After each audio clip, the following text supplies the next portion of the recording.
Super excited to do this live. You know, when you're working, and I'm going to be having people asking questions on here. This is going to be super fun.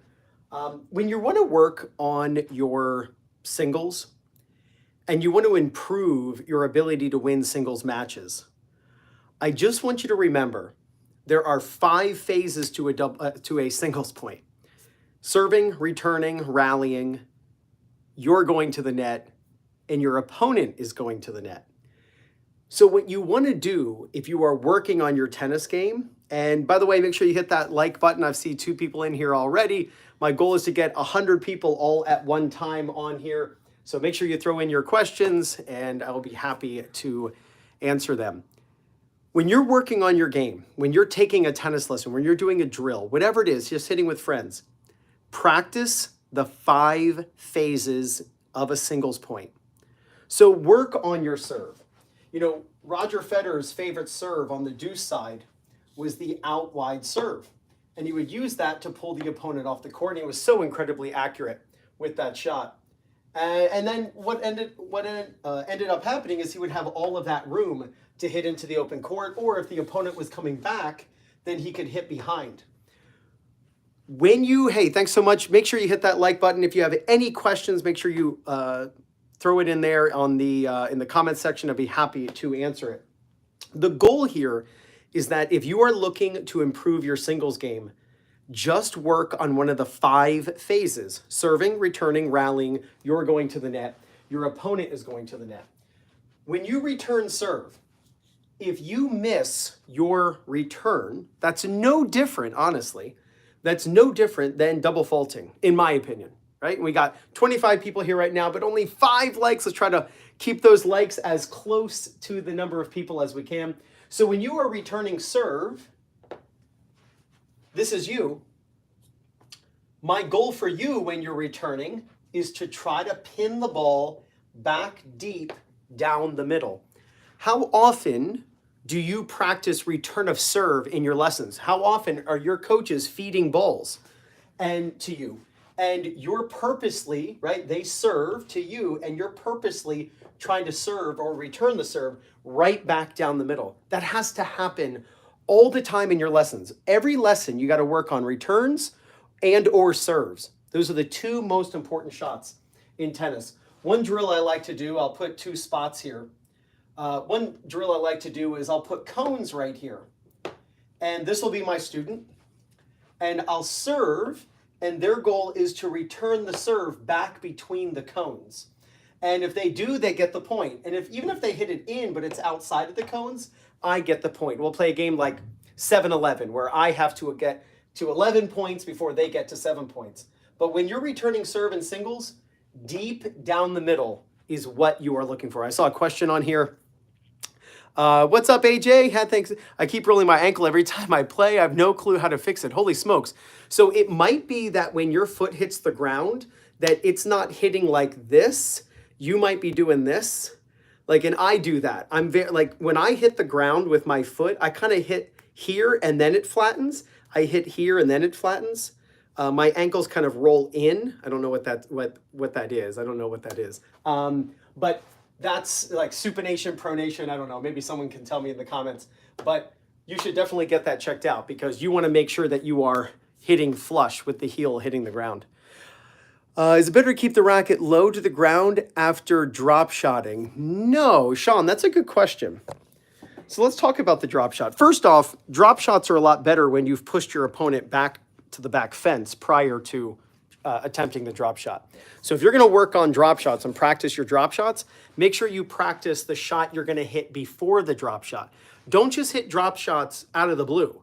You want to push your opponent back. So hit a high looping ball.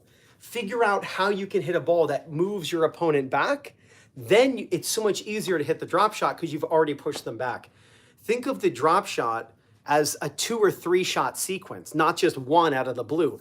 Really work on keeping your opponent back toward the back fence.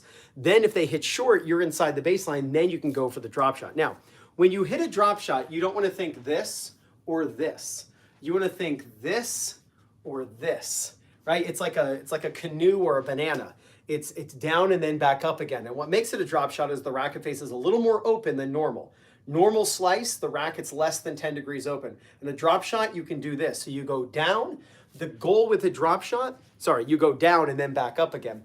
The goal with the drop shot is that the ball peaks on your side.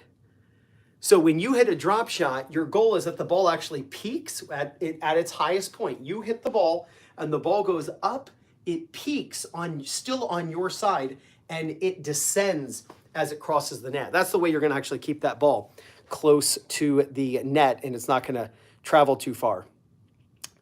I feel like the ball stays lower when I contact the ball lower. You're talking about on a drop shot, the contact height? I necessarily wouldn't look at making the ball drop super low. You don't want to hit drop shots up here if you can help it. If you make contact with a drop shot up here, it's quite difficult. But I think drop shots are best when you play the ball kind of like hip between the knees and your hips. That would probably be the easiest time to go for a drop shot, just technically from a contact height standpoint. Let's see what other questions we have here. Oh yeah, look at that, 41. Fire 41. This is such a common question. And so people ask me this all the time, Fire 41. They say, how can I be more consistent? And they say, and Fire 41, if you're still on, just say hello, give me a thumbs up so I know you're still here. The most common mistake players make is the net. There are 4 places to miss. You can miss long, into the net, left, and right, or a combination of 2, right? Like long and to the right, whatever. But the number one mistake of those 4, yeah, you're still here, good. The number one mistake, Fire, that people make is the net. And you're talking about this right here. So Fire, I want you to answer this question for me. I want you to give me a number, and it's going to represent the percentage of time that you aim to a specific height over the net. So let's say, Fire 41, you and I are playing a match, and we're just in the middle of a rally. Let's say we hit, in that match, 200 rally balls, right? So not in a row, obviously, all together, right? What percentage of those balls, when you're hitting a forehand or hitting a backhand and we're in the middle of a point, just rallying during the point, what percentage of those shots are you aiming to a very specific height over the net? I would love to know that answer. Can you address the role of the top hand shoulder internal rotation? Let's see, 20 at best. Yeah, Fire 41. So the reason I ask that question is every time I ask that question to players who talk about not being consistent, they always give a very low number. Anything other than 100% is a low number. 100% of the time, for everyone watching, 100% of the time, you should be aiming to a specific height over the net. And here's how you want to think of it. As you move inside the baseline, aim lower over the net, that you're going to try to skim the net. As you move back, you want to aim higher over the net. So what I would recommend you do, Fire 41, is get a helium balloon with a long string and tie the string to the top of the net so that the balloon is floating above the net. It could be 5 feet, it could be 8 feet. It doesn't matter what distance it is, because that is an appropriate height for certain shots. I mean, some lobs you should be hitting 20% or 20 feet over the net, right? So it doesn't really matter what height you have. And then your goal is to hit the balloon. You're going to rally with someone and try to hit the air target. See, there are 2 targets, everyone watching. And by the way, we've got 19 likes. Let's see if we can get to 30 in the next 30 seconds. So go ahead and push that like button. Make sure we get to 30 in the next 30 seconds. There are 2 targets on a tennis court. There are air targets and there are court targets, right? So the court target, most players understand that we're trying to hit somewhere on the court. But you know what the more important target is? It's the air target. The air target is the more important target because the speed you hit plus the spin you put on the ball plus the air target equals where the ball lands. So we have to make sure that we, every time we hit the ball, have an exact height that we're trying to hit. Now, I can also tell you this. You will not hit your target every time. You simply won't. But that's okay. I mean, basketball players are trying to shoot the ball into the hoop, right? They don't always have, you know, the ability to get the ball in the hoop, but at least they're aiming. And that's kind of the idea, is every time have an exact air target and watch how you hit the net less. Oh my gosh, we're one short. I wanted to get to 30 and we only got to 29 likes. Let's see if we can get to 30. All right, let's see. Hi, coach. My previous coach said I don't reach high enough when I serve, even though I generate decent power. How can I reach higher on my serve with some jump, which I already do? Hey, we got to 30 likes. Thank you so much. So here's a counterintuitive way to contact higher. I will tell you that it's to toss lower. And I know everyone's like, Ryan, if you toss lower, that means he's going to reach lower. She's going to reach lower. No, it's the exact opposite. In my experience, the higher people toss, since the ball is out of their reach, they have to wait for the ball to come down and they end up waiting too long and then they end up hitting with a bent arm. So in my experience, when players toss lower, they know that they can go up after the ball and the ball is at full extension. So I would actually ask you to toss the ball a little bit lower to promote reaching higher. I know on face value, it makes total sense. I know how you feel. I felt the same way. And then I found out that tossing lower with my students got them to contact the ball higher. Here's another thing, is players who contact low on their serve tend to have a forehand grip. And the reason is because a forehand grip opens up the racket and they have to pull down to try to bring friction and kind of pull that ball down. The ball's got underspin. So what I would recommend is really making sure that you are hitting side spin. I know that you mentioned that you get decent power on it. So to me, that means flat serves. So if you're someone who is hitting flat serves with a bent arm, I want you to work on lowering your toss a little bit and really cutting the ball and really spinning it and getting that ball to spin kind of like the earth with side spin and try to curve the ball. That is going to promote contacting higher. It's going to make a world of difference. Defense or offense seems important in today's game, right? Yeah, so it's not so much about defense and offense as much as it is you're going to play both and you can win in both situations. For instance, let's say your opponent is coming to the net. This is one of the 5 phases of a singles point: serving, returning, rallying. You're going to the net, your opponent's going to the net. So when your opponent attacks, right, let's say you're right-handed and they attack your backhand and they're coming forward, what are the 4 shots you can hit? What are the 4 shots you can hit when your opponent comes to the net? This is you. There are 4 basic shots you can go for. What are they? Go ahead and everyone type it in there. Thanks so much. I love when the likes are close to the number of people in here. So we got 53 people here and 37 likes. So I love that. Good job. So can somebody just type in, what are the 4 shots? Or just give me one. Everyone just kind of shout it out there in the comment section. What are the 4 shots on, line, cross, right at them, lob? Perfect, Chase. Thank you so much. That's it. So you can pass down the line, you can pass cross court, you can lob, or you can hit it right at them. Now, here's the thing. Those two shots, right? And the passing shots are down the line and cross court. So I like to separate those because one of them is much more valuable than the other. Those 4 shots can be put into 2 categories: involving your opponent, avoiding your opponent. If when your opponent comes to the net, if you're looking to hit a pass down the line, a pass cross court, or a lob, then what you are doing is avoiding your opponent. If you're looking to hit right to them and just hit it, kind of low over the net, that goes with the idea that you need to aim to a specific height every time you hit the ball. If you aim low right at them and you get the ball at their feet, well then what ends up happening is you involve them in the point. The crossing shot more valuable? No, the down the line is more valuable.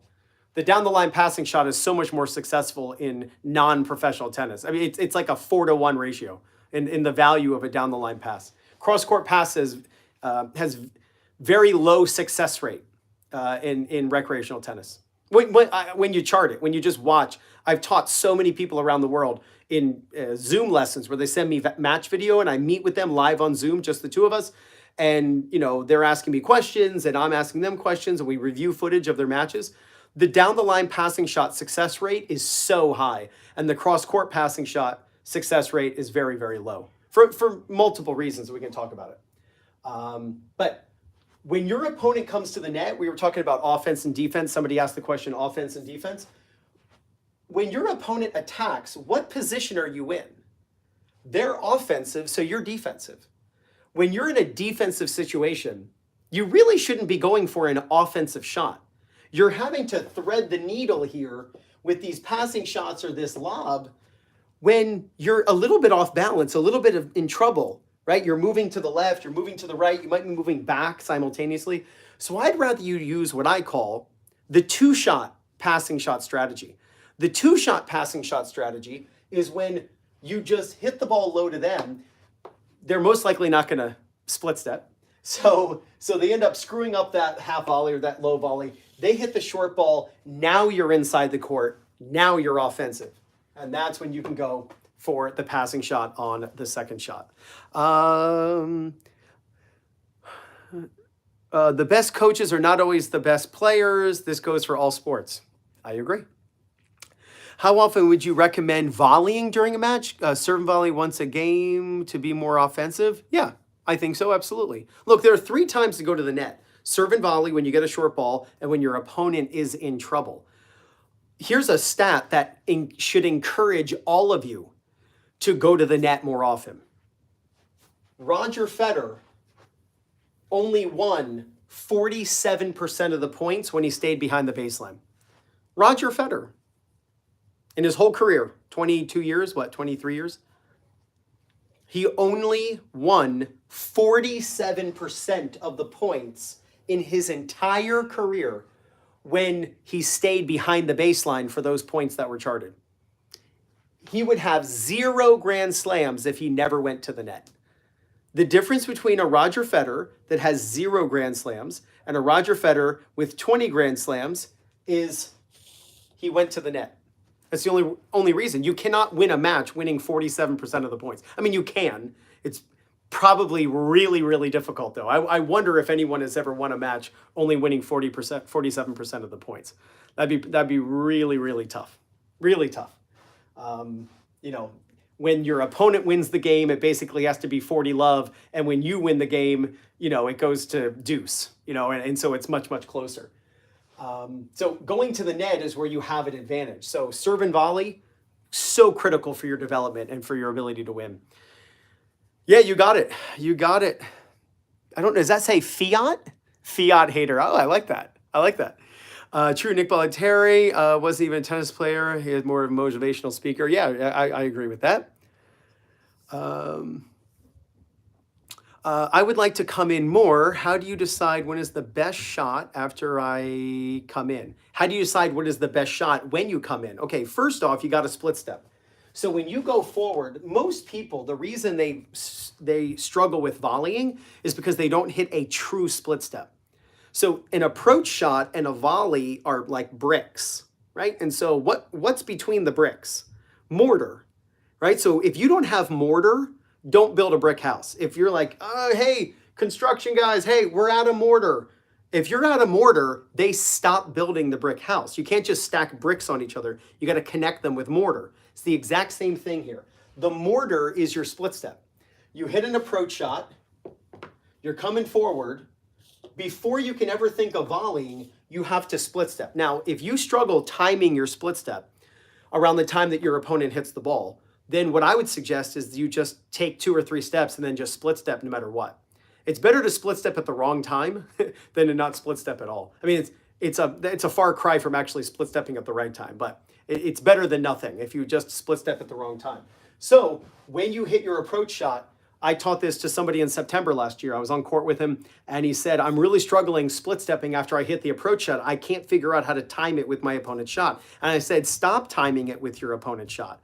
If that's not working, then don't do it. So we did a drill. He hit the approach shot. He took 3 steps actually, and then split step.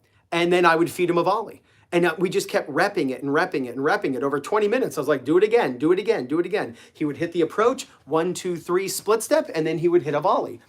he sent me a message that weekend because he was in a league. And he said, oh my gosh, I was split stepping every time because I didn't try to time it with the volley. Ideally, you want to time it with the volley, and that's what should be done. But some players are not professional tennis players.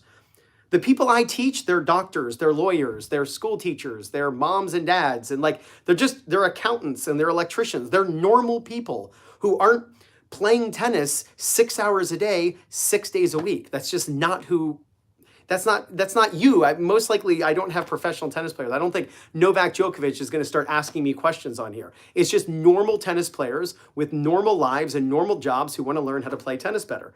And so you have to give them ways and mechanisms and strategies to improve their serve or their footwork or whatever it is. So in order to improve your ability to volley, you first have to make sure that you are split stepping. Most recreational players do not split step properly or at all, and it really hurts their ability to volley. Now, to the question, how do you know what to do with your first volley in singles?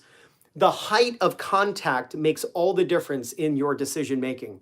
The lower the ball, the more you should hit the ball in front of you. The higher the ball, that's when you can change direction if you'd like. For instance, let's say you're right here and you have a low volley. What you do not want to do is hit this ball this way. You simply do not.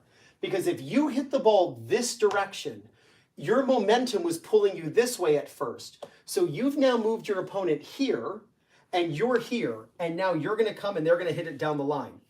When you have a low ball, it is very difficult to end the point. So bring your opponent to where you are. Keep the ball down the line. Then you only have to go to here, you're in position. Then if you get a high ball, that's when you can go for the volley that's off at an angle. It's called HTL, hold the line. When you have a low volley, and I've made videos on this on YouTube. Just go on 2 minutes. Well, we are on YouTube, never mind. I'm usually live on Instagram. But after this, in the search bar, just type 2-minute tennis, and then low volleys, high volleys at the net, and you'll see it, obviously at the net. But low volleys, you keep it in front of you. High volleys, you go for the angle. Somebody had a question. I like your explanations, providing ways and mechanisms. It's very helpful. You got it. Somebody had a question about the birthday hat. I want to go back to that. I want to go back to the birthday hat question. I feel like there was a question. Sorry, just give me 1 second.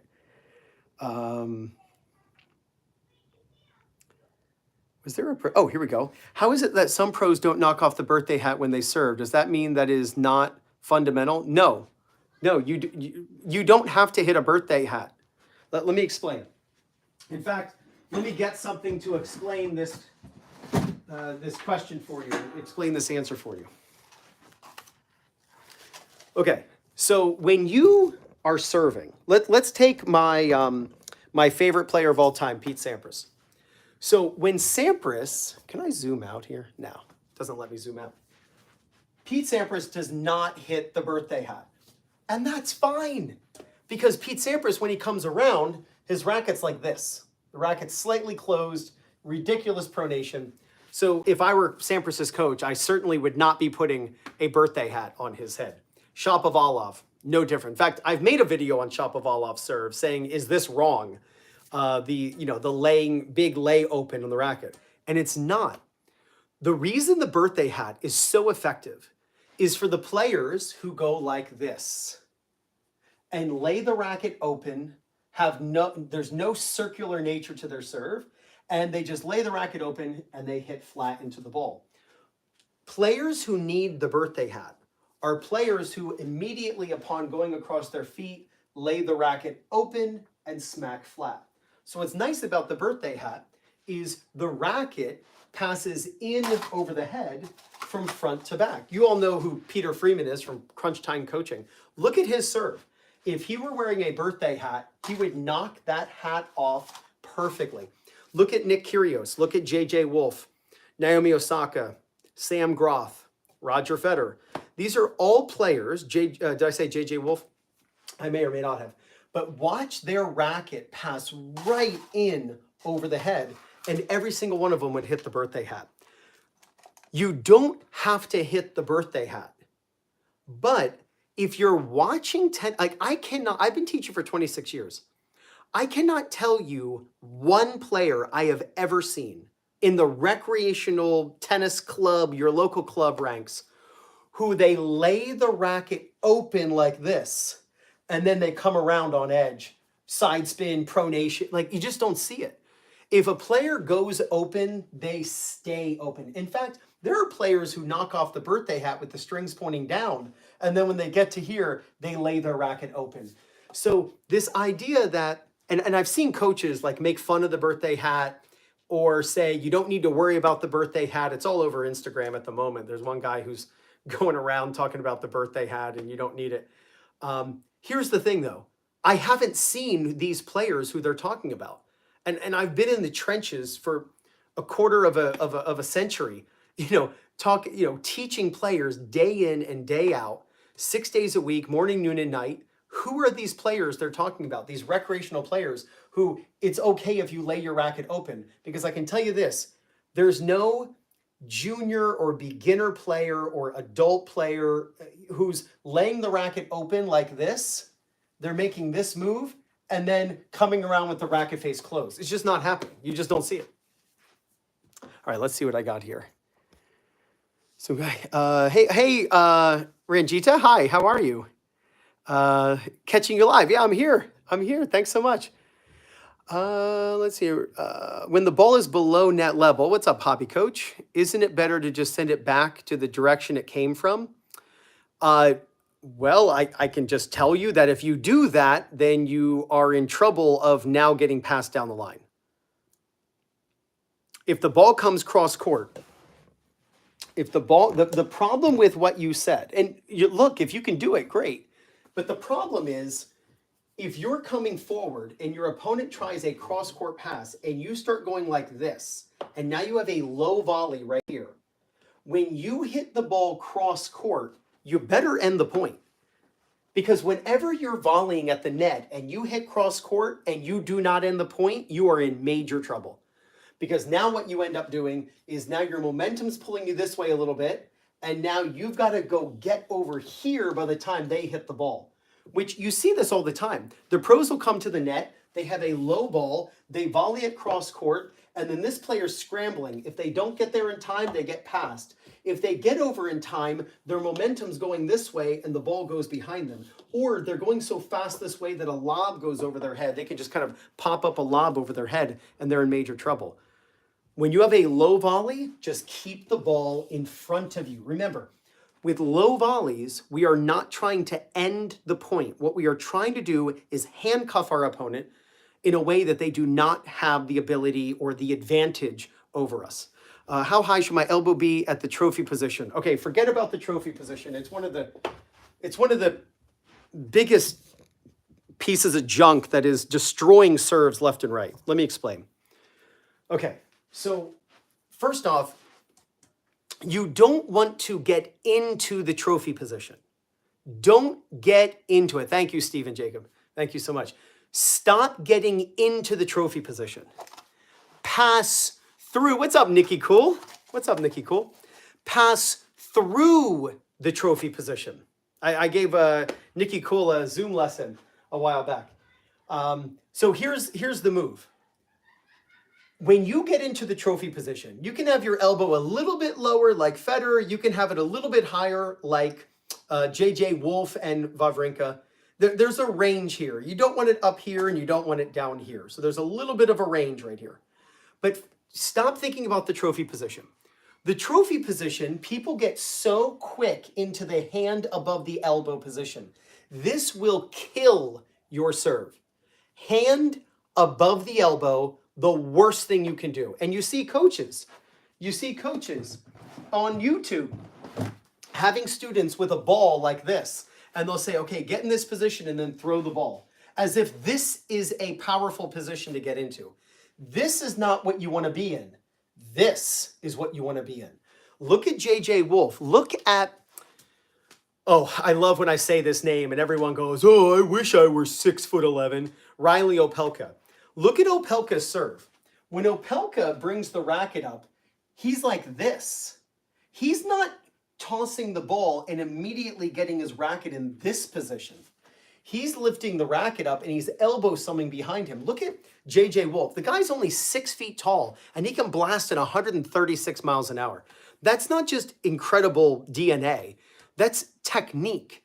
And when he lifts the racket, he's getting like this. This is what I would recommend for all of you to do.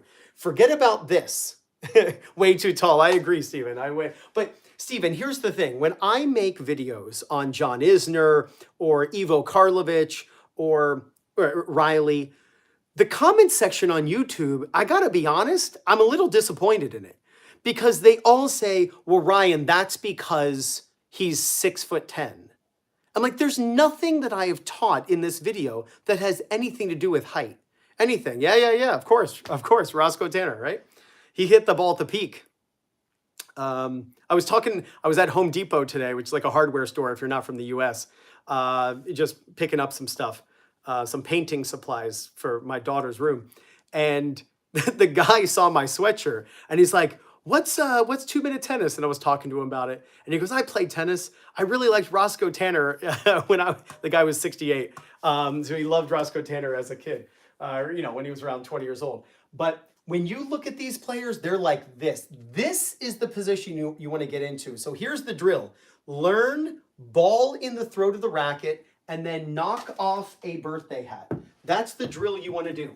You want to think of tennis as lift the racket up and get the racket level to the ground. Forget about this. Forget about getting into this position because the number one power source on the serve,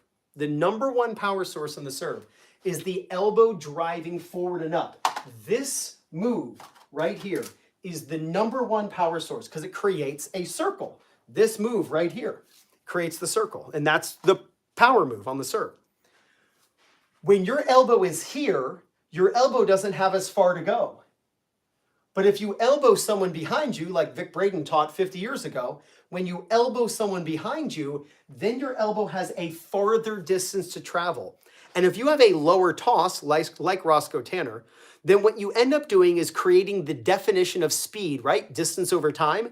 You have less time because the ball isn't as high, and you have an elbow that's far. So your elbow has a far distance to go in a very short amount of time. I don't know about you, but if you've ever been driving a car and you have a far distance to go in a very short amount of time, you know that you've got to go pretty darn fast.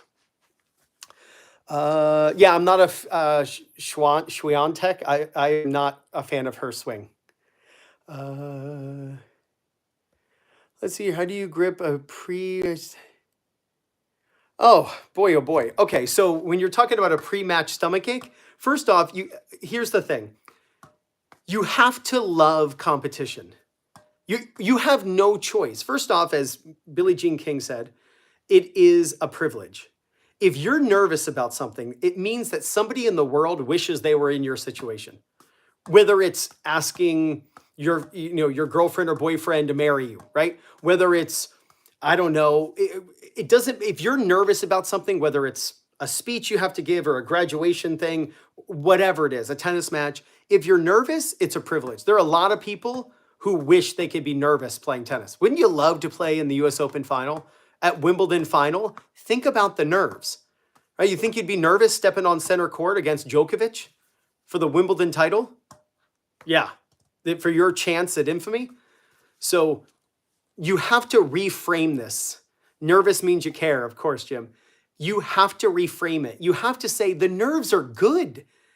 I'm so glad I'm nervous. If you're trying to suppress the nerves, then you're going to think something's wrong. It's completely natural, and you just need to embrace it. And just realize your opponents are nervous too. They're nervous too. Just realize that.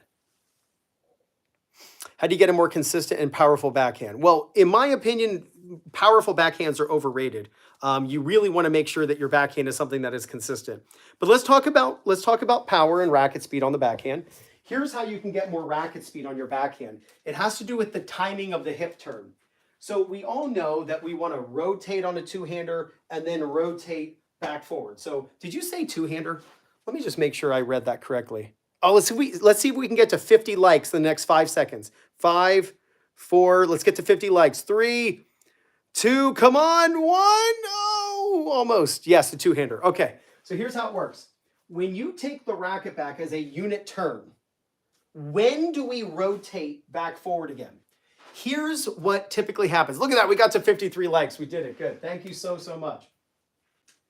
What I see most players do with their two-handed backhand, and if you don't know, I do. Yeah, we're at 55. I love it. Look at that, 57. We got more likes than people here. Thank you so much. If you don't know, I do Zoom lessons. So I only teach one in-person lesson a week. That's why my body feels so good. I'm 44 and my body feels better than it did when it was 24 because I've stopped teaching on court for the last year and a half. And I teach like one lesson on court a week. I do Zoom lessons all week long now, which is where people send me video footage of their technique. We meet live on Zoom. You can go to 2MinuteTennis.net, my website. Just remember .net, like a tennis net, and to order and to sign up for them. What I see with players on their two-handed backhand is this. They turn and they drop without turning the hips. So they turn initially, everyone does that. But then they wait for the racket to get to the very bottom of the drop or as low as they can go. And then they begin rotating. What you want to do is the racket drop, let's say the racket drops 4 feet. Well, when the racket drops 2 of those feet, that's when the hips turn. So you don't want to wait for the bottom of the swing to then turn the hips into contact. So look at Djokovic, look at Emma Raducanu, look at Felix. They all do this. They turn, and then as the racket's dropping halfway down, they don't start the hip turn up here. They wait until about halfway, and then they start turning the hips. And by the way, that's how you get the real racket drop on the backhand. Then the wrist kind of bends over, but you don't want to force this wrist drop. What you want to do is turn the hips, and the racket weight is going down, but when your hips turn, your hands go forward, so the racket ends up going like this, and you makes this move, and it's a relaxed movement. It's not a forceful drop. It's just a reaction of the hips turning. That's when you want to close the racket face, and then you spin. So it's turn all the way back, and then drop halfway down and turn the hips halfway down, and then hit. So you should all be going out and filming yourself. I try to arm you with the information with all the videos that I make. I try to arm you with the information of what you should be doing when you go out and film yourself and you look at your video and you say, okay, am I doing X, Y, and Z? I don't just want you to like be entertained by my videos. I mean, I hope you find them, interesting or whatever. But my goal is to be the most helpful coach out there. Like that's my goal, not to sound the smartest, definitely not to have the best hair. I just want to be, the most helpful. What is swing bath and contact point and racket angle and grip for basket feeding? Yeah, so here's the way you can basket feed that's completely different than what you typically see. This is the way I grew up. I just choke up like this. I grew up feeding like this. When you feed underhand, you cannot feed as fast, and you tend to take your eyes off the student a little bit. So what I like to do is I grab 3 balls, and it's this move. Your hands go apart and they go forward. And so you just grab the ball and you go boom, boom, boom, grab it, boom, boom, boom, grab it, boom, boom, boom, and you're always looking. So I wouldn't necessarily be feeding underhand. I'm not a fan of feeding underhand unless I'm teaching like a private lesson. But if I'm in a group setting, this is junk in a group setting. Grab it and go like this. You'll be so much faster. Grab 3 balls, grab 4 balls. It's great for overheads. It can, especially for beginners, you can put a little bit of backspin on the ball so the ball just sits up a little bit when it hits the ground. Don't worry about what you definitely don't want to do is use a topspin grip and be like ripping topspin. So what I use is knuckle on 3 and my heel pad on 2.5, and I hit a very flat ball underhand. I don't rip the ball with spin.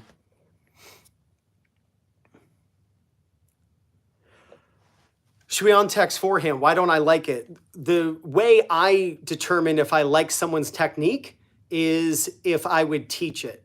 Like I love JJ Wolf. Because of his technique. His technique is all from, he was really honed, got his technique honed in the last few years with Andy Fitzell, who's a great bass guy, a Vic Braden guy.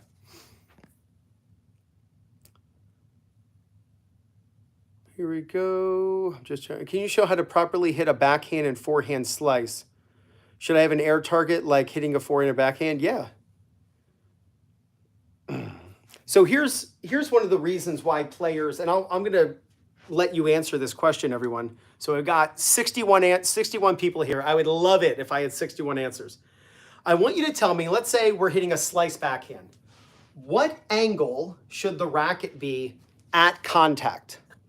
So here's the question.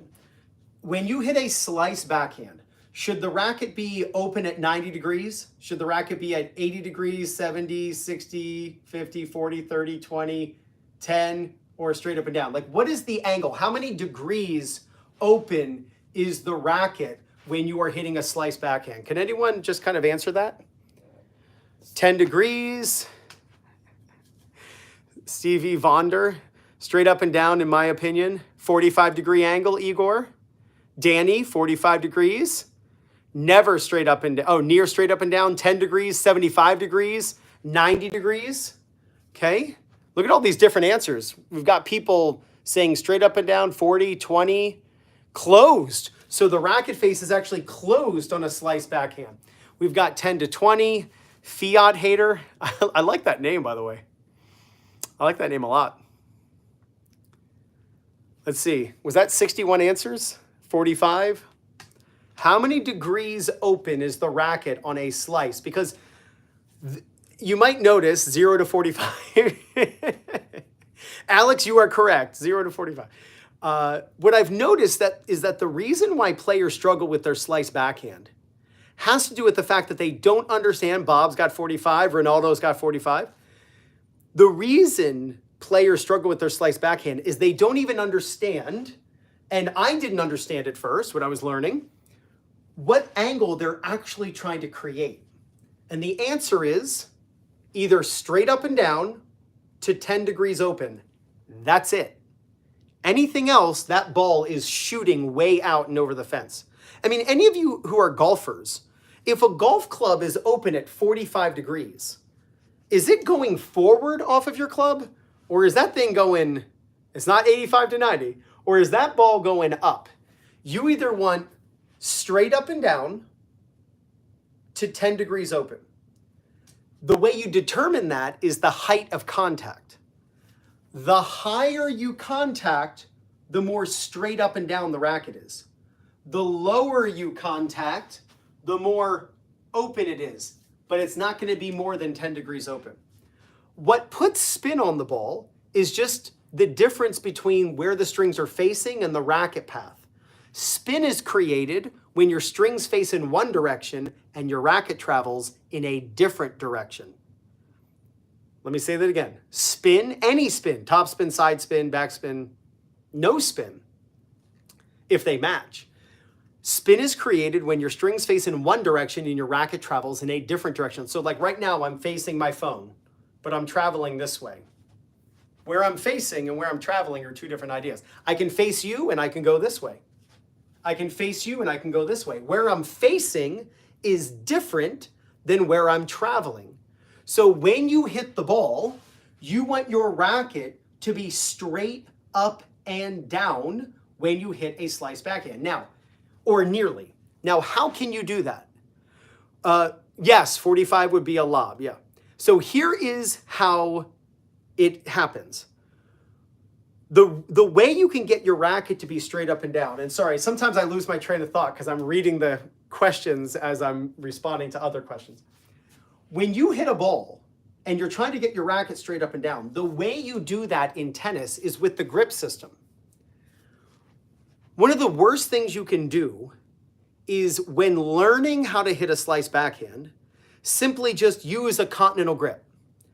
And the reason I say that is because players who struggle with a slice backhand are using the grip that the USPTA tells the coaches to tell the students, which is it's a continental grip. And what ends up happening is the student opens up the racket and the racket's way open, and then the ball floats up in the air and they're like, why can't I keep it low? Why can't I hit it the way the pros hit it? And their ball floats, it just sits up there, it has nothing on it, way too much spin. And if only the coaches were armed with the information of, hey, you know what? I'm going to change the grip a little more. I'm going to turn the grip a little bit more. Not all the way to an Eastern backhand. Not all the way to an Eastern backhand. But onto the corner between the Eastern backhand and a continental. Let's go over the grips. Yeah, sort of. The tennis ball savers, Jay? Supposedly, right? Supposedly. So here you have an octagon, right? 360 degrees. Each panel is 45 degrees different than the previous panel. 360 divided by 8. Look it up. It's 45. So a half a panel is 22.5 degrees because 22.5 is half of 45. So instead of using a continental, which is knuckle and heel pad, those two spots, instead of putting those, and by the way, you can't just, I see people all the time just talk about this. You cannot just have one idea on the grip because you can pivot on that and have the grip totally wrong, even though the knuckle's on the right spot. So you got to have two places. These two spots go on a specific place on the racket. What you don't want to do if you're struggling with your slice backhand is put both of those spots on panel 2 if you're a right-hander, and if you're a lefty, this is your panel 2. Panel 1 being the very top. This is panel 2 for a lefty, this 45-degree angle. This is panel 2 for a righty, this 45-degree angle. Instead of having your knuckle on panel 2, put your knuckle and heel pad on the corner between panels 1 and 2. See where I am? I'm on the corner between 2 and 1. That closes off the racket face an extra 22.5 degrees. And if your racket's normally open by 30 degrees, now it's only open by like 8 degrees. And now all of a sudden you've got a backhand that feels great. You can use that grip for the rest of your life, or if you want to go back to more of a continental as you learn to actually square up the racket face against the back of the ball, that absolutely works as well. Here's another tip on the slice backhand. Change your grip farther than you normally do, but also really use your left hand. See, the one-handed topspin and the one-handed slice, that shot is two-handed for a longer period of time than you think. People think of the one-hander as a one-handed shot. It's not. Take the racket back with two hands. You go forward toward the ball initially with two hands, and then the feeling should be that just before you hit the ball, that's when you let go and you start moving your hands back. Use your offhand to help you square up the racket against the back of the ball. If you're someone who lets go here, the racket lays open and then your racket's too open like this. So keep your non-hitting hand on the throat of the racket as you approach the ball. And that'll actually help you square up the racket and not have it so open. Then you let go and you pull back. It's what I call hit a 1.5-hander. Don't hit a 2-hander, don't hit a 1-hander, hit a 1.5-hander. Meaning you're holding on for so long with that non-hitting hand that it's almost like there's still a half a hand on as you contact the ball. That's how late you're taking that hand off. All right, let's see. I've got a lot of questions here, so let's go. I think this is more of a feel thing. There is no time to change grip during the rally. There's no time to, check grip. Yeah. Let's keep going here. Do you think you could just keep the grip relatively the same and then waiting to hit the ball a bit later so that you're not reaching out in front? Yeah, if that's more, changing contact points is much more difficult than changing grips. Change the grip and you can keep the contact point the same. It's much easier to change the grip than change a contact point. So the grip for a slice forehand is the same grip that I use for the volley. So I don't teach the one grip system on the volleys. I think that has hurt so many players. To me, the players who are really good with a one grip system are the really good players. And then players who are destined to be 3.5s or 3.0s, or let's say a UTR of 4, 5, 6, those are the players who love changing grip. So if you're struggling, especially with your backhand volley, change your grip a little bit farther than you normally do and watch how solid your volley is. So on a slice forehand, the grip that I use is this spot on panel 3, the Eastern forehand, and this spot on the corner between panels 2, the Continental, and panel 3, the Eastern forehand. So I actually put my knuckle and heel pad on 2 different spots. I do not have an Eastern heel pad on my volleys. My heel pad is on the corner between 2 and 3. So for all of you, please, if you're a coach, stop telling people that they don't have enough time to change their grip. People have plenty of time to change their grip, because it's just false. Like you're spreading false information. This idea that you don't have enough time to change your grip. That's like telling someone they don't have enough time to stop for coffee on the way to work. And then you go, remember last week when you were running late? See, you didn't have enough time to get coffee. It's like, yeah, but this morning I had plenty of time. So I did stop for coffee. 90% of the time on volleys, you have plenty of time to change your grip. And the 1 out of 10 volleys when you're playing doubles and somebody crushes a ball at you, don't change grip. And then you'll just be like everyone else. What's the difference?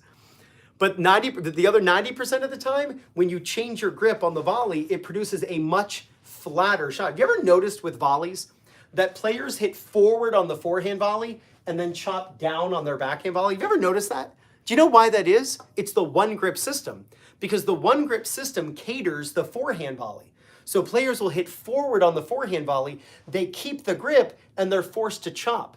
And they all chop, even though they'll put barriers under the racket, or they'll have the student with one arm behind the back trying to go forward. But you can't go forward because you have the one grip system and the racket face is wide open, and you're trying to drag that ball down and really swing down to get some friction to try to pull that ball to go forward. We all know that the racket face is open, and the racket face, the ball's going to pop up. So they end up really dragging down and pulling down. Give me 1 second. I just want to see what that is. All right, there we go. So when you hit the ball and you go down like this and you make that move, you don't want to make that move. You want to change the grip. You want to go forward like this, hit through the volley, change the grip, hit through the volley. It'll be so much easier to hit great volleys. You can't think about it. Yes, you can. Igor, here's my point. You've never tried it. You've never tried it. I got a good question. How to frame fewer balls. Are there any good tips for that? Yes. Guys, you have to understand something. Everything comes from practice, right? So I play the cello. So as a cellist, we're not thinking about like the bow. We're not thinking about the fingerings. That doesn't mean that you don't think about it at first. Of course you think about it at first. And then after a while, you're no longer thinking it. So it's just how it works. When you hit a backhand slice, you generally don't chop, but hit through the ball. Isn't the backhand volley the same? Yes. You should be hitting through the ball. No, on the slice backhand, you're going down like this. People go down with their slice backhand all the time. They chop down, Golden Calf. They chop down. Yeah, so you play the guitar. Well, you don't even have to think about it. You're just playing chords and you're doing all the, you're not even thinking. That would be me like saying playing chords and you know, the fingerings, there's no time to think about that. It's like, well, you practice it. Anything is going to be with practice. Let's see here. Okay, so here's how you can practice and get better at not hitting the frame. So first, what we want to do is calibrate in our brain where the frame is so that we can actually avoid it. And the way you do that is by purposely hitting it. I saw Ian on Essential Tennis teach somebody this in a lesson. I thought it was freaking brilliant. So whenever I talk about this, I always make sure to give Ian the credit. So what he had the student do was purposely hit the top frame. So he just kind of like hand fed him a ball or just lightly tapped him a ball. And the student tried to hit the ball with the top frame on purpose, right? So let me see if I can actually do this. I'm going to try to hit, let me see if, do I have a foam ball? Let me see if I don't have to put a hole in my wall. Where the heck? I thought I had like foam balls. Give me a second here. Give me a second. Where the heck are my foam tennis balls? See, this is the problem. When you clean up your area, then you start putting stuff away and then you can't find it. Like, that's not how I work. I'm very ADD. So I like everything out in the open so I know where everything is. I don't know. All right, so I'm going to try to hit the top. I'm going to try to hit the top frame. Right, so I'm going to try to do that on purpose. There we go. I just did it. I just hit the top frame. So you're going to do that over and over and over again. Then the next time, you're going to try to hit the bottom frame. Not like down like this. You're just going to try to swing forward and hit the bottom frame. So I'm going to try that. There we go. I just did it. I just hit the bottom frame, right? So next, I'm going to try to hit the throat. So watch this. There we go. I just hit the throat. And now I'm going to try to hit the very end of the racket, the tip. There we go. I just did it. So what you're doing when you're purposely hitting the frame is you're learning to calibrate where the frame is. And what you're actually doing is learning where the center of the racket is. You actually embrace hitting the frame. This kind of goes against the idea of that saber racket, which, you know, that functional tennis makes. And the spoon, or like their racket that actually has strings now. And it's a great product. But for players who are hitting the frame, it's almost like that doesn't, in my opinion, it wouldn't help them because they're still going to be hitting the frame anyway. It's like all you've done is taken a racket that's big that they cannot hit the sweet spot, and now you've just given them a smaller area. Maybe that helps some, but in my opinion, you're better off actually embracing hitting the frame all the way around. Then your brain knows where the center of the racket is. So I would actually, on purpose, start hitting different parts of the racket and calibrating. I do the same thing when players struggle aiming their serve. Let me explain. If you're someone who struggles aiming your serve and hitting targets, then what I would do is I would purposely, let's say this red ball is the ball here. What I would do is I would purposely aim to these targets. I would ask you to hit the net on purpose and hit long on purpose and hit wide left, then hit wide right on purpose. Because what you're doing, this is an old Dennis Vandermeer idea. If you start hitting the ball to different areas on purpose, you start learning where the box actually is. So if you're struggling getting your serve in, just do a bucket of balls where you try to hit the net 10 times in a row. Then you hit long 10 times in a row. Left to the miss left, then miss right. And you just keep doing that. And what you're learning is how to control your racket. And you will actually find it easier, believe it or not, to hit the center of the box. All right, let's see what we got here. Look at this. We're up to 59 people. It's great. Organized chaos is the best. So Thomas must have said something that everyone's like, thank you, thank you. Badminton, I'm not a fan. When do you think the racket head size really matters? So I think there is, without a doubt, a bit of a trampoline effect. I think there is a difference between like a 98 square inch and like a 110. I really do. What I would tell people is use the heaviest racket you can. And I think that it doesn't mean the heavier the better. But like my swing, I like 10.6 ounces. I just seem to feel best. Anything lighter, I don't like it. Anything heavier, I don't like it. So instead of worrying, people so much worry about the string that they use and the head size. And I would say really think about the weight and try to go heavier, because the racket is a collision with the ball. It's colliding. So, I mean, do you want to be in a collision on a Jeep, or do you want to be in a collision in a Mazda Miata? Like, what do you want? I tell people that heavy rackets aren't great until you hit the ball, and light rackets are great until you have to hit the ball. So it's like those really light bowling balls, and you throw them down the lane, and it's like you can really whip it, and then it gets knocked around by the pins. It's not plowing through the pins.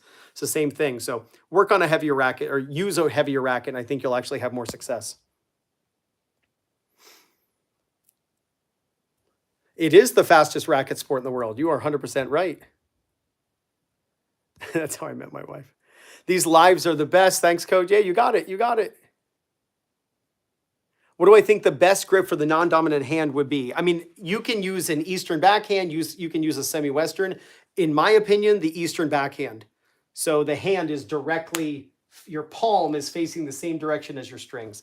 I find that the best. So here's the idea, though. I want to make sure that you close the racket face. So I don't care what grip you have. Make sure that your strings are tilted down, that when you turn and then you drop and you're turning your hips like this, that your racket face is closed. You want your strings closed because that allows you to spin up the back of the ball. When your racket is straight up and down, like your racket's like this, can you see that? When the racket's straight up and down, the racket will be open in the back. And you can have it straight up and down with a semi-western and eastern, it doesn't matter.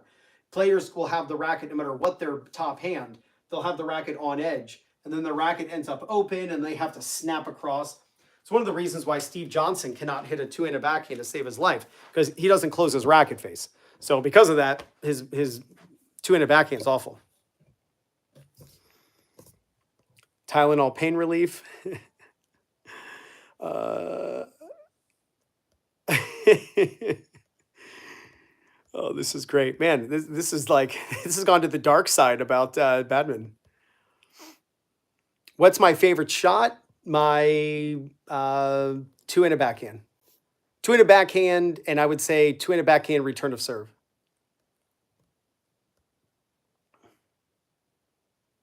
Damn, you have mastered playing with the frame. Well, I don't suck at tennis. Well then, isn't the continental grip what you use for the backhand volley same as the slice? No.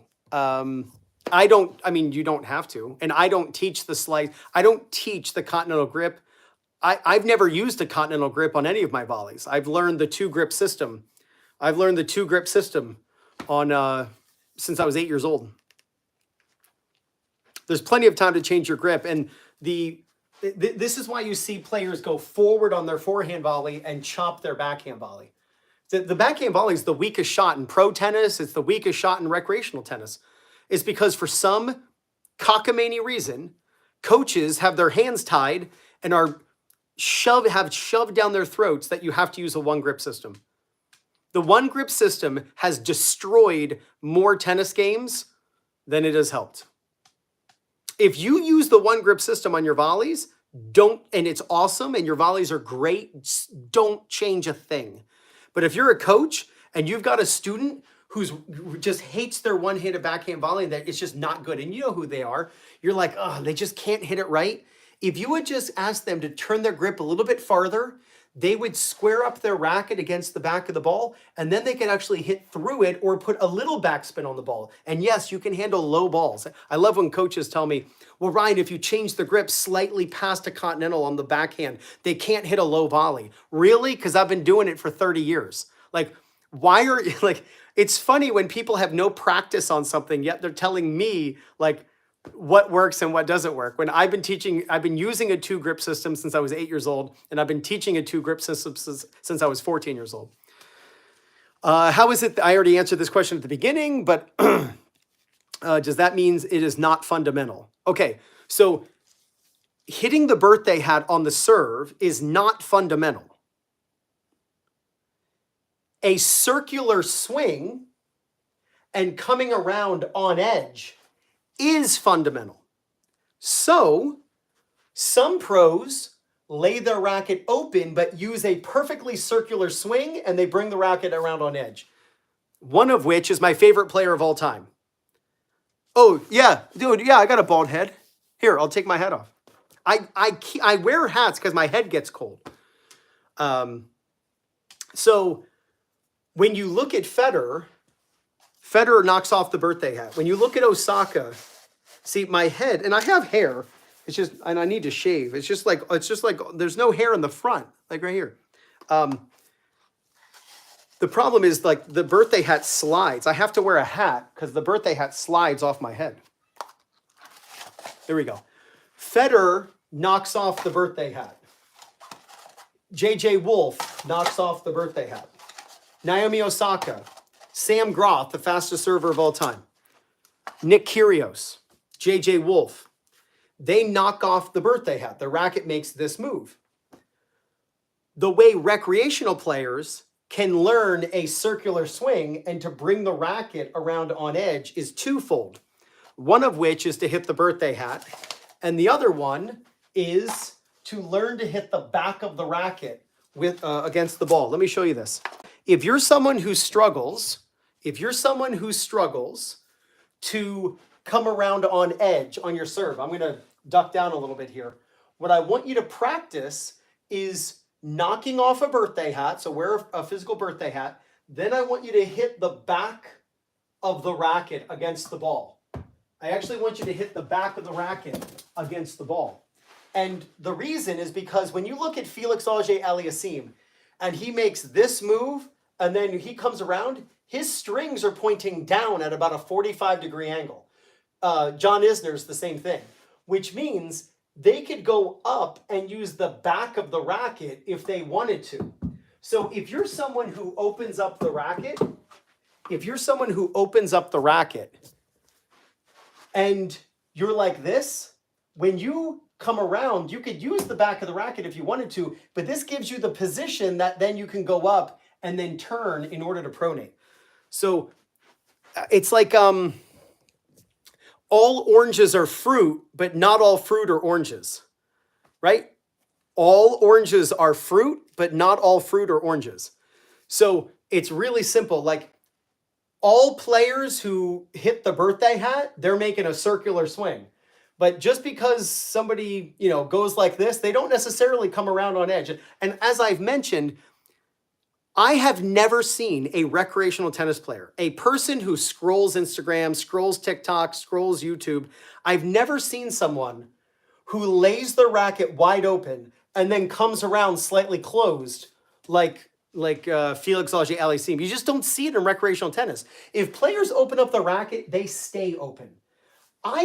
When I'm making my videos, my job isn't to inform you of what the pros are doing, because I feel like that's pointless. My job is to help you play better tennis.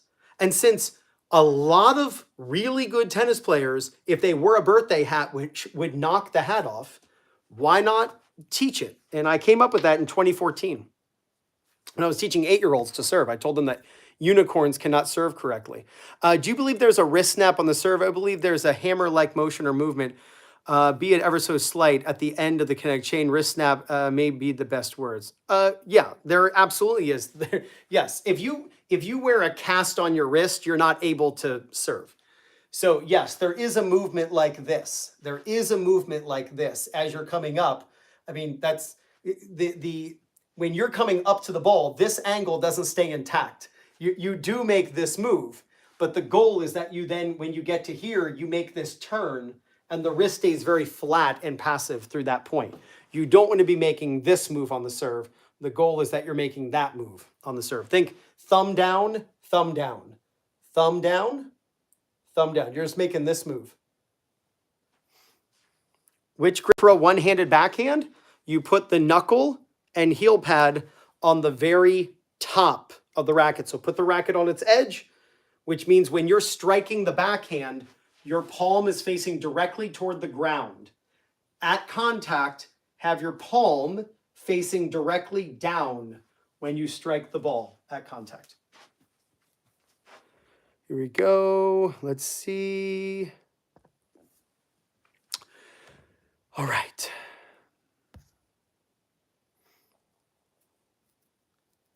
Is the one-handed topspin backhand and the slice backhand grip exactly the same? No. I teach a 22.5 degree difference. So the top panel, hands very much on top for the topspin, and then a little bit past that for the slice. So I teach on the corner between 1 and 2 for a slice backhand. There's really no name for that grip. I get set, Nikki. I'm so glad you're here. I'm so glad you're here. Yeah, there's a slight difference. Yep. Modern or next gen forehand. The more basic your forehand, the better. I teach a lot of players. They reach out to me. We meet live on Zoom and I teach them. We meet live on Zoom. I see them demonstrating. How often do you do these lives? I'm live hey Bob, I'm live every day on Monday through Friday. Live on Instagram. I go live for about a half an hour. It's 3 to 3:30 New York City time while I'm picking up my kids. And I try to do these maybe once a weekend. I try to go live once a weekend. Would Prime Sampras win any Grand Slams nowadays? It would be easier for him to win Grand Slams nowadays than back then, because so few people go to the net now. Yes, absolutely. Absolutely. Yeah. I think Sampras would have probably, yeah. He would have cleaned up.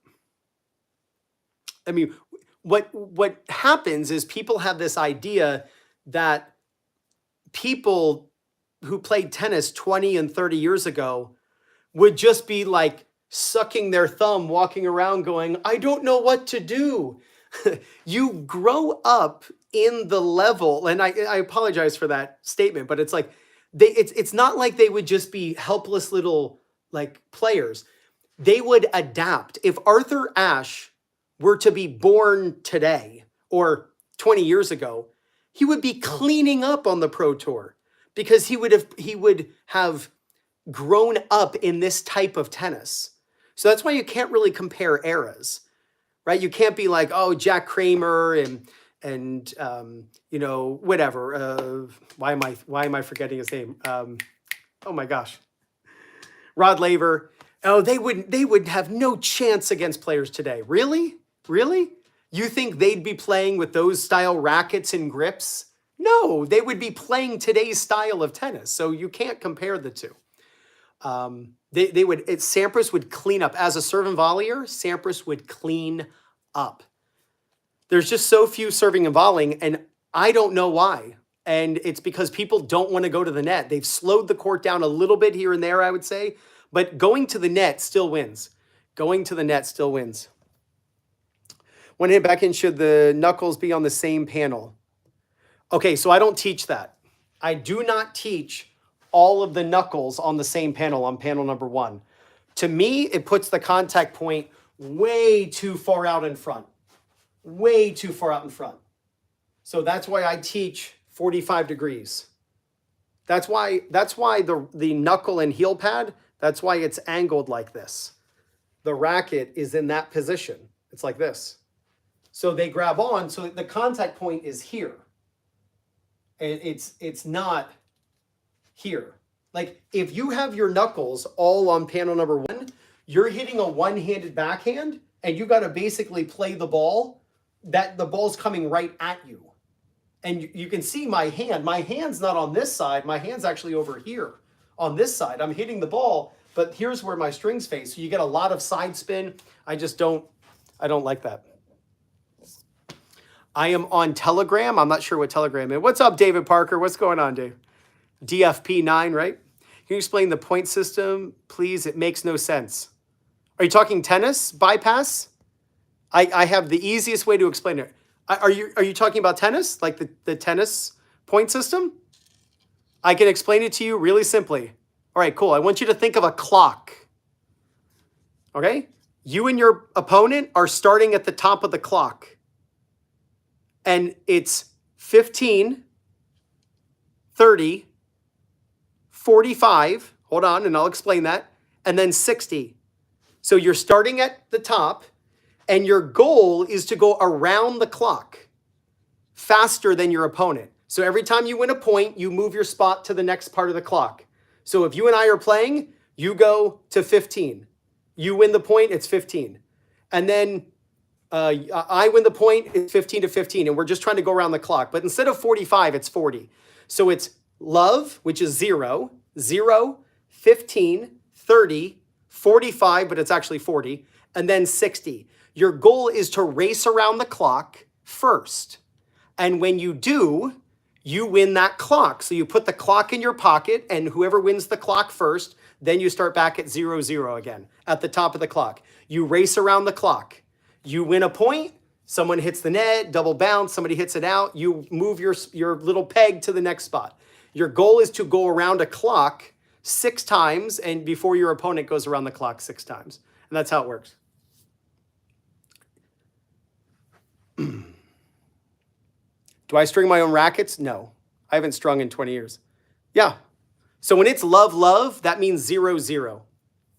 And if it's 15-30, that means it's 2 points to 1 point. Because 15 is 1, 30 is 2, 40 is 3, and when you win the game, it's 60. Now there is, when it's 40-40, it's tied, and you have to win 2 points in a row to get to 60. And if you split the points, it stays at 40-40 or called deuce. But don't even worry about that. Just if you want the understanding of it, just think of it as you're going around a clock. Who is your favorite tennis pro all time? Sampras. For the last 20 years, Federer. Right now, J.J. Wolf. What's the coolest clock you've ever won, and can you show it? What happens when someone starts 1 minute tennis? They already have 1 minute tennis. Last time it was 40-40, my wife started hitting me. What's the correct grip for the dominant hand on the 2-handed backhand? I already explained it, but I'm happy to do again. It is just, you can just use an Eastern backhand grip. You don't use ad deuce as just the deciding point.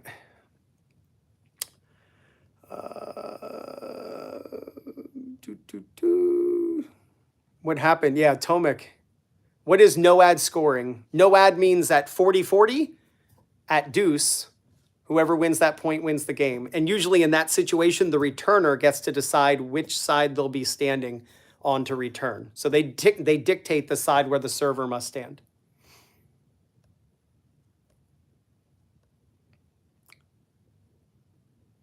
The GOAT question tends to make chats very hostile. Yeah, I think the GOAT is Djokovic. I really don't even think it's that close. They should have a tennis tournament for YouTube channel creators, yeah. How can I get more consistent with my kick serve? I use it as a second serve, frequently double fault, which defeats the purpose of the topspin serve. Mike, that's pretty good. Yeah, you're right. So one of the biggest mistakes I see with the topspin serve, the kick serve, is that players contact too high. So when you are hitting a topspin serve, kick serve, whatever you want to call it, there are slight differences between the two. But when you're just thinking of a topspin serve, and kick serves are very hard to hit. What you want to do is contact low and then go up after. So don't reach up really high when you hit a kick serve. Toss behind you and let the ball drop. And then go up as you're hitting. Right? So let the ball drop lower than normal. The contact height on a kick serve, is lower than on a flat and a slice. So be more patient and allow that ball to drop. All right, guys, I got 2 more minutes. I'm going to answer one more question real quick. If you would like me to teach you personally, you can set that up and I can work with all of you this week. Go to 2MinuteTennis.net and sign up for a Zoom lesson. I just put them on sale. They're normally $120 for an hour to meet with me live, and I compare your technique and your footwork and your match play to the pros. It's on sale for $76. You can go right now and get one. What is the most effective exercise for better footwork? Split stepping. Film yourself playing a match and really look at your split stepping. The footwork in tennis all starts from a split step. You have to be on balance. You have to be able to change direction. You have to have a quick burst and have a fast first step. All right, guys. Nadal by a mile. Why isn't there a baseball tennis combo where they use bats instead of rackets? Wouldn't that be? I don't know about that.